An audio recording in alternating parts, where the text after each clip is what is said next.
Wahai sahabat-sahabatku, tadi itu datang malaikat Jibril memohon padaku agar aku ambilkan doa-doanya. Ada 3 macam doa yang diambilkan oleh baginda Nabi. Apa itu Pak Ustaz? Yang pertama, kata malaikat Jibril, ya Allah, hari ini satu Syawal, jangan kau terima amal ibadahnya, rukunya, sujudnya, puasanya dalam bulan Ramadan, bahkan seluruh amal ibadahnya seorang anak yang durhaka kepada orang tua. Jibril yang berdoa, Rasul yang mengaminkan. Ini menjadi renungan bagi kita semua anak. Saya yakin setiap kita belum tentu orang tua, tetapi yakinlah bahwa kita adalah seorang anak yang pernah lahir dari rahim seorang wanita. Maka kita sebagai orang tua, sia-sianya hendaklah, karena kita orang tua, ini bahagia anak kita, ini sukses anak kita, tentu kita sebagai orang tua berbanyaklah kita berdoa memohon kepada Allah agar mereka, anak kita, diberikan kesuksesan, kebaikan, keberkahan baik di dunia dan di akhirat. Dan kita sebagai anak, jangan merasa hebat dulu dengan kekayaan yang kita hari ini miliki, dengan harta pangkat jabatan yang ada pada kita.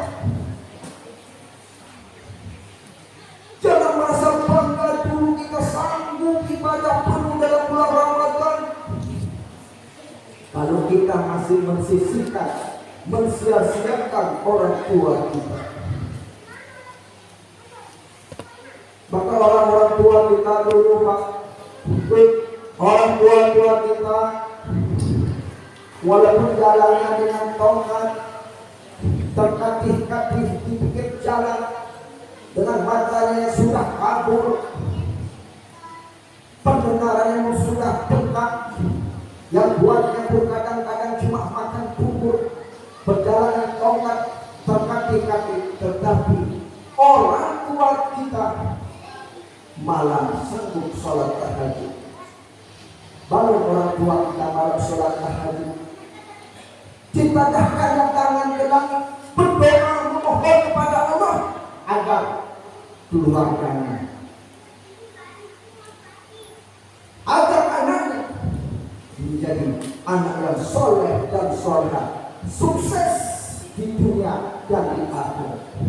Agar anaknya menjadi anak yang berbakti kepada nusa dan bangsa, taat kepada agama, taat kepada Allah dan Rasul. Itu doa daripada orang tua. Maka hari ini Bapak Ibu yang dimuliakan oleh Allah, kekayaan yang ada pada diri kita, harta yang pada diri kita, rumah yang megah, mobil yang mewah, bahkan dalam istri pun sampai 4, sanggup sholat tahajudan malam, sanggup ibadah dalam bulan Ramadan. Jangan bangga dulu. Itu mungkin salah satu asbab daripada doa orang tua kita. Orang tua kunci keberhasilan kita di dunia dan di akhirat, kunci suksesnya seseorang. Sehingga coba kita lihat Jibril yang berdoa, Rasul yang mengaminkan. Bila seorang anak mensia-siakan orang tuanya, mensisihkan orang tuanya karena kita sudah beristri,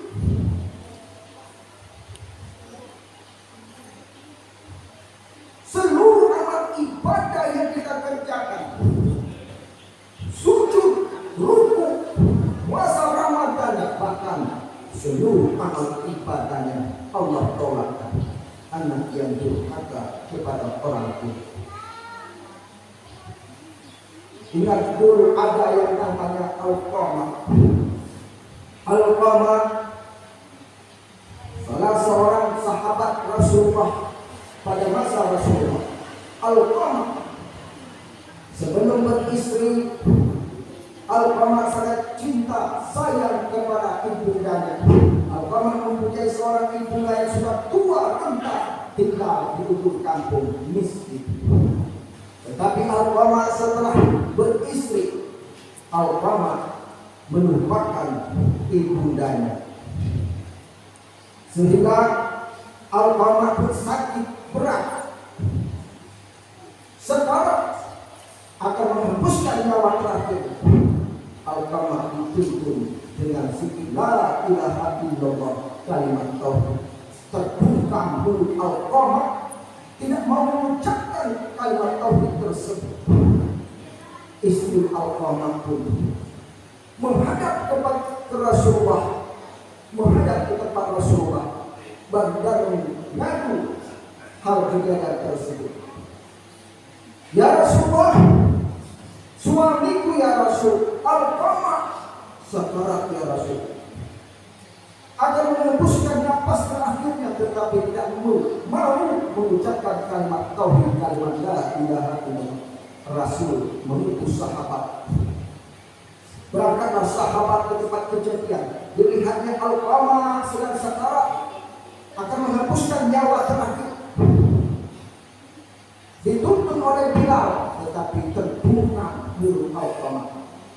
Berangkatlah Bilal ke tempat Rasulullah. Akhir cerita, berangkatlah Rasulullah ke tempat kejadian Alqamah.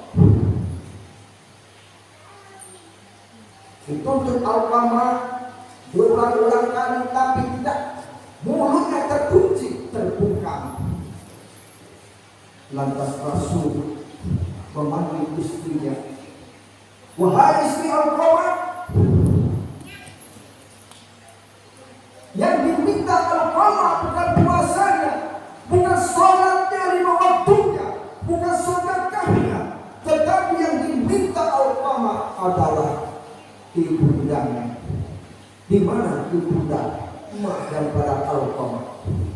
Ya Rasulullah, Alqamah selama beristri dengan dirimu, Alqamah melupakan ibundanya, melupakan emaknya yang sudah melahirkan dirinya. Panggil emak Alqamah. Berangkatlah paksa para sahabat memanggil ibunda Alqamah. Jika kita sampailah ibunda Alqamah, Rasul berkata kepada ibunda Alqamah, wahai ibu Alqamah, benarkah Alqamah, benarkah engkau pernah sakit hati kepada Alqamah? Ya Rasul, benar ya Rasul, aku sakit hati kepada Alqamah, karena aku yang melahirkan dia, karena aku yang membesarkan dia. Setelah dia beristri, dia melupakan diriku. Wahai mak Alqamah, ibu Alqamah, maafkanlah Alqamah, kalau tidak dia akan mati sia-sia. Tidak ya Rasul, aku tidak memaafkan Alqamah. Rasul pandai Pak. Ketika ibunda Alqamah, mak Alqamah tidak memaafkan dosa-dosa Alqamah, Rasul memanggil sahabat. Sahabat, ambil kayu-kayu. Diambil kayu untuk dibakar Alqamah. Seorang ibu tersentuh hatinya mendengar buah hatinya, anaknya yang dibesarkan, yang dilahirkannya, dibesarkannya akan dibakar di akhir hidupnya. Menjerit hati ibunda Alqamah, lantas memaafkan kesalahan Alqamah. Dengan spontan Alqamah pun tidak dituntun membaca kalimat la ilaha illallah, terbaca dengan sendiri. Selamatlah iman Alqamah dengan berkat ibundanya. Bapak ibu yang dimuliakan oleh Allah, orang tua kunci kebahagiaan di dunia dan di akhir. Seorang sahabat bertanya kepada Rasulullah,